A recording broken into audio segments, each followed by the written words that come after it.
ربنا يوعدنا في يوم بقلوب تستوعبنا، اصلنا من كتر الناس المتضايقة تعبنا، حتى اللي نحبه دقيقة اتنين نلاقي بيزهق، وفي عز ما نحكي يقوم فجأة يروح ويسيبنا.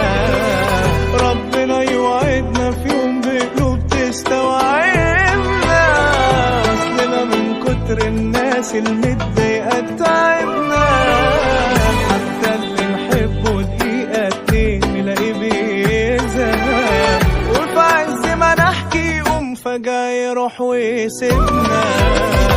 هنقول